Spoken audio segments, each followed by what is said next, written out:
नमस्कार, मैं हूं कोमल सिंह और आप देख रहे हैं इंडिया विराट न्यूज।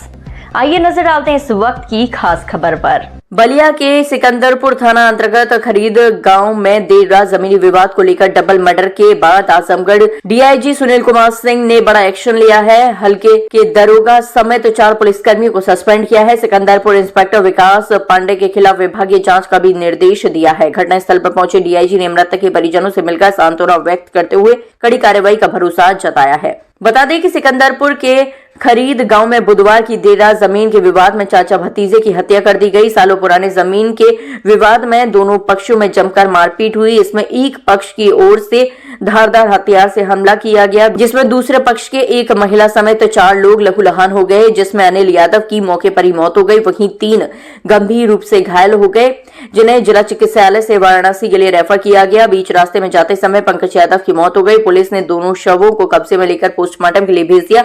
परिजनों द्वारा प्राप्त तहरीर के आधार पर पुलिस ने 11 नामजद लोगों के खिलाफ मुकदमा दर्ज कर 5 लोगों को हिरासत में लेकर पूछताछ शुरू कर दी है। डबल मर्डर के बाद परिजनों ने स्थानीय सिकंदरपुर पुलिस पर गंभीर आरोप लगाते हुए कहा कि पिछले महीने भी झगड़ा हुआ था, जिसमें एक पक्ष को थाने पर बैठाया गया जबकि दूसरे पक्ष को छोड़ दिया गया। कई बार शिकायत करने के बाद भी कोई कार्रवाई नहीं हुई, जिस कारण से आज बड़ी घटना हो गई।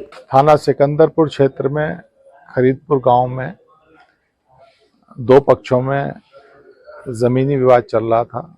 उस जमीन पे स्टे भी था। अभी पूर्व में भी 1-1.5 महीने पहले दोनों पक्षों में झगड़ा हुआ था, जिसमें दोनों ही तरफ से मुकदमा लिखा गया था और उसमें चार्जशीट भी लगी थी। वर्तमान में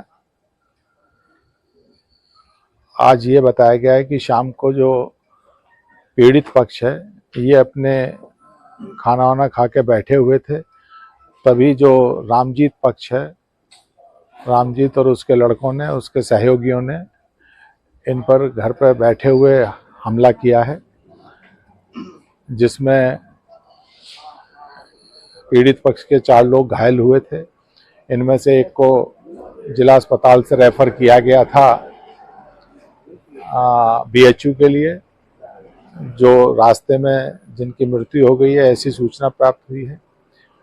और 3 लोगों को मऊ रेफर किया गया था। 2 उपचाराधीन हैं, गीता देवी और मोती चंद। वहाँ पे भी एक पीड़ित पक्ष के एक व्यक्ति की मृत्यु की सूचना है।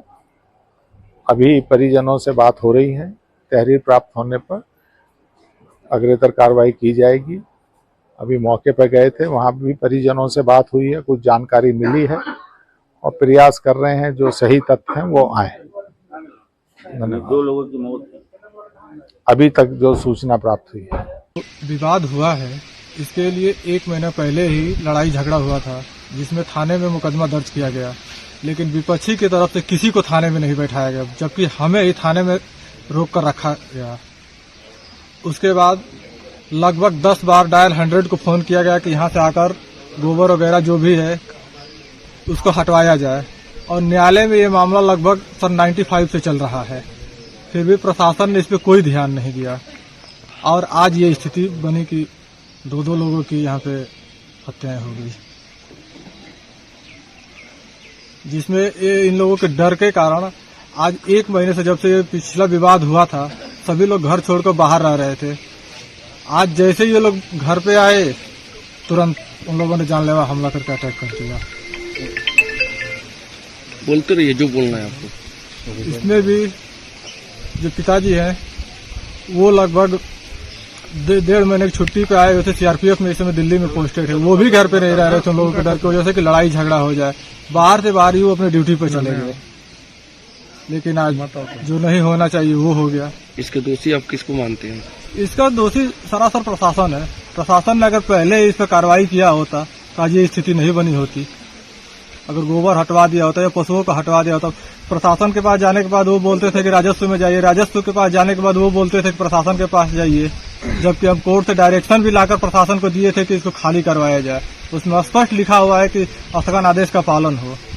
फिर भी प्रशासन बार बार एसडीएम के पास, एसडीएम थाने पर बस दौड़ाते रहे बीच में। किसी ने कोई कार्रवाई नहीं की इस पे। आज के लिए बस इतना ही। ऐसी ही देश और दुनिया की तमाम छोटी बड़ी खबरों को देखने के लिए जुड़े रहिए इंडिया विराट न्यूज के साथ। नमस्कार।